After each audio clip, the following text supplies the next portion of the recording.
আমার বাড়ি হচ্ছে ওয়েস্ট বেঙ্গলের পূর্ব বর্ধমান জেলার মন্তেশ্বর গ্রামে। এই বাস স্ট্যান্ডের জন্য এতটা পথ ঘুরে আসা, সে বাস স্ট্যান্ডটা ফাইনালি এন্টার করলো। তো hello public, welcome to my new blog. তো পাবলিক, আমি ইউটিউবে আজ থেকে পুরোপুরি ভাবে কাজ করা শুরু করে দিয়েছি। আর আমি ফেসবুকে ব্লগ বানাই, ডেইলি ব্লগ। আমার বাড়ি হচ্ছে ওয়েস্ট বেঙ্গলের পূর্ব বর্ধমান জেলার মন্তেশ্বর গ্রামে, আর আমার নাম দীপন। তো ব্লগার ডিএন লেখা আছে। যাই হোক, তোমাদের ইউটিউব বন্ধুদের, ইউটিউব প্রেমীদের বলবো আমার ব্লগগুলো প্রত্যেক দিনের জন্য দেখবে ও সাপোর্ট করবে বেশি বেশি করে। আর কেরালাতে আমি কিভাবে থাকি না থাকি, কেরালার লাইফস্টাইলটা কিরকম, আমার ডেইলি ব্লগ তোমরা পেয়ে যাবে। ডেইলি ব্লগ আমি ইউটিউবে দিয়ে দেবো। তো আজকে মানে ওয়েদারটা কতটা খারাপ দেখো, সকাল থেকে সমানে বৃষ্টি হচ্ছে কেরালাতে। এখন এই মাসটায় আমি এসেছি কেরালায়, 11 তারিখে পৌঁছেছি, কিন্তু 11 তারিখে পৌঁছানোর পর থেকে সমানে বৃষ্টি হচ্ছে। মানে এত পরিমাণে বৃষ্টিটা হচ্ছে ধারণার বাইরে। আর একটা ব্লগে সামনে মসজিদটা তোমাদের দেখিয়েছিলাম, 8 কোটি টাকার মসজিদ। ওরে বাপরে বাপরে, কি ঝড় দিচ্ছে দেখো ভাই। তো একটা ব্লগে তোমাদের দেখিয়েছিলাম এই 8 কোটি টাকার মসজিদটা, সেটা তোমরা অনেক ভালোবাসা দিয়েছো, অনেক ভিউ গেছে। তো আমি চাই আমার প্রত্যেকটা ব্লগ তোমরা দেখো, তোমরা বেশি বেশি করে সাপোর্ট করো। আর ফেসবুক থেকে যারা যারা আমার ব্লগটা ইউটিউবে এসে দেখছো, একটা করে কমেন্ট করে যেও যে ফেসবুক থেকে এসে দেখছি। তাহলে হয়তো আমি বুঝতে পারবো যে হ্যাঁ, আমার ফেসবুক থেকে কিছু অডিয়েন্স আছে, তারা আমার ব্লগ দেখছে। যাই হোক, আমি অনেক অনেক খুশি হব তোমরা ফেসবুকে আমাকে যেরকম ভাবে সাপোর্ট করো, যেরকম ভাবে হেল্প করো, সেরকম ভাবে ইউটিউবেতেও করো। আর আমার সবকিছু ডিটেলস তোমাদের দিলাম। তো সবাইকে বলবো বেশি বেশি করে শেয়ার করো, সাপোর্ট করো। আমাদের বাস স্ট্যান্ডে, যেখান থেকে আমি বাসে চাপবো, এই সামনে এটা হচ্ছে বাস স্ট্যান্ড। কেরালার বাস স্ট্যান্ড গুলো, মানে ছোট ছোট বাস স্ট্যান্ড গুলো এরকম হয়।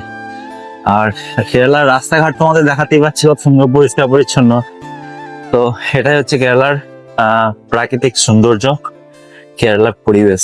তো চলো বাস আসুক, ছাতা উড়িয়ে নিয়ে যাচ্ছে।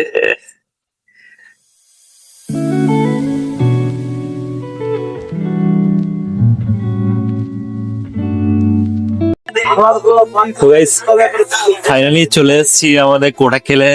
আর অল্প একটু যেতে হবে, তারপরে কোটাকেল। আর কোটাকেল নেমে তোমার চা খেতে হবে। তো এরকমটাই সকালটা আমাদের দিন কাটে, মানে যারা কেরালায় থাকে আমরা, তাদের দিন পুরো সকালে এরকমটাই কাটে। আর এখন পাবলিক প্লেসে সত্যি কেমন কেমন একটা লাগছে ভিডিওটা বানাতে। কে কি ভাবলো না ভাবলো, আই ডোন্ট কেয়ার। যদি এটা ভাবি যে কে কি ভাবলো না ভাবলো, তাহলে আমার আর ব্লগ করা হবে। যাই হোক, ফাইনালি ঢুকছি কোটাকেল বাস স্ট্যান্ড। আর বাসের প্যাসেঞ্জার অর্ধেক প্রায় নেমে গেছে। চলো বাস স্ট্যান্ডে নামবো, নামার পর চা খেয়ে তারপর কাজে লাগবে, কাজের সাইডে পৌঁছাবো। সবাই ভিডিওটা শেষ পর্যন্ত দেখা। যারা নতুন দেখছে চ্যানেল সাবস্ক্রাইব করতে একদম ভুলবে না।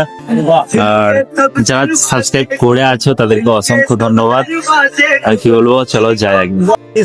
যে বাস স্ট্যান্ডের জন্য এতটা পথ ঘুরে আসা, সে বাস স্ট্যান্ডটা ফাইনালি এন্টার করলো।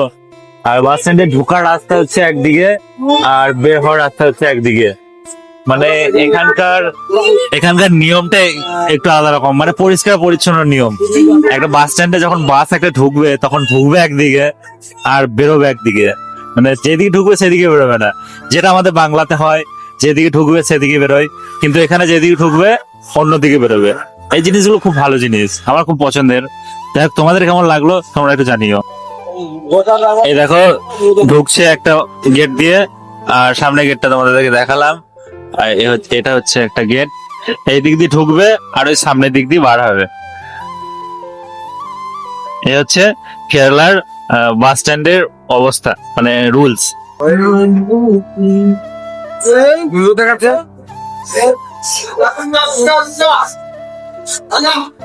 ফাইনালি নামলাম কোটাকেল বাস স্ট্যান্ডে, আর এখন যেতে আমাকে চা খেতে।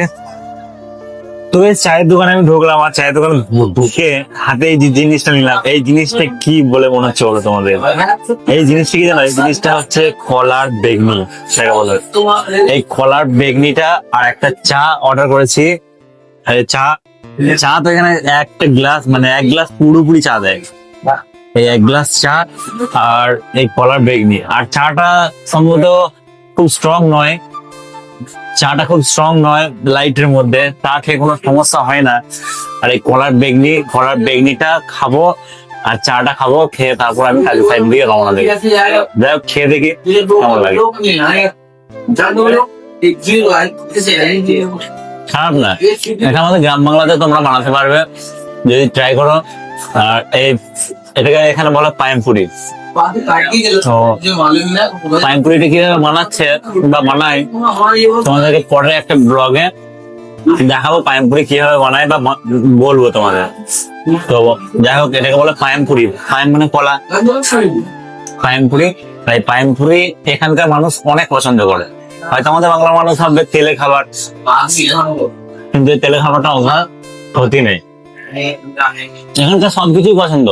কেরালার রাস্তাঘাট, মানুষজন, খাবার দাবার সবকিছু একটু জেড সবকিছু আমার পছন্দ।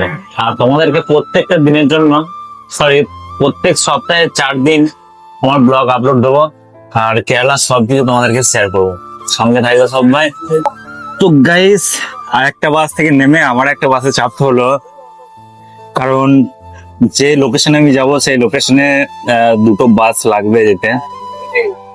আর কোটাকেল বাস স্ট্যান্ডে চা খেলাম, চা খাওয়ার পর আমি এই বাসে আবার চাপলাম। এই বাসে ভাড়া হচ্ছে 10 টাকা, আর যে বাসটা এসেছিলাম ওই বাসে ভাড়া ছিল 20 টাকা। টোটাল 30 টাকা আসা যাওয়া, 30 টাকা, 60 টাকা গাড়ি ভাড়াটা লাগে। তো এতটা রাস্তা অতিক্রম করার পর আমি কাজে আসছি, আর এখান থেকে অল্প রাস্তা, তাই 10 টাকা গাড়ি ভাড়া। আকাশের ওয়েদার যতটা খারাপ এখন আজকে, বাইরের হাইটে যারা কাজ কাম করবে বা ছাদের নিচে যারা কাজ কাম করবে তাদের তো কোনো ব্যাপার নাই, ছাদের তলায়। কিন্তু যারা বাইরে কাজ করবে খোলা আকাশের নিচে, তাদের কাজের খুবই সমস্যা কাজ। তো এটাই ছিল আজকের আমার মানে কাজে যাওয়ার ডেলি যেটা করি। প্রত্যেকটা দিন সকালবেলা ঘুম থেকে উঠে যেটা করি আমি, মানে সকালটা যেভাবে শুরু হয়, ঠিক আজকের এই ব্লগে সবটা তোমাদেরকে শেয়ার করলাম। এমনটাই আমাদের প্রত্যেকটা কেরালা ভাইদের দিন কাটে। তো এমন ভাবে আমরা সকালগুলো কাটাই, আর এইভাবেই চলছে লাইফস্টাইল, কেরালার লাইফস্টাইল। তো যাই হোক, কি আর বলবো, ব্লগটা অনেকটাই বড় হয়ে গেল, আজকের প্রথম ব্লগ। তো আজকের এই ব্লগটা এখানে শেষ করছি, আর পরের ব্লগে তোমাদেরকে অন্য কিছু একটা দেখাবো কেরালার লাইফস্টাইলের বিষয়ে। আমি ব্লগটা বানাচ্ছি আর বাসে কন্ডাক্টর হাই করেছে, হাই আবি কারো, আবি কারো হাই। হ্যাঁ, ওকে। তো এখানকার মানুষজন এরকমই, মানে খারাপ না, বা আমাদের বাংলা মানুষ হলে অনেক রকম রিয়াকশন আসতো। বেশি কথা বাড়াচ্ছি না, আজকের ব্লগটা এখানে শেষ করছি। দেখা হচ্ছে তোমাদের সঙ্গে সুন্দর একটা ব্লগ। সবাই ভালো থাকবে, সুস্থ থাকবে, বাই।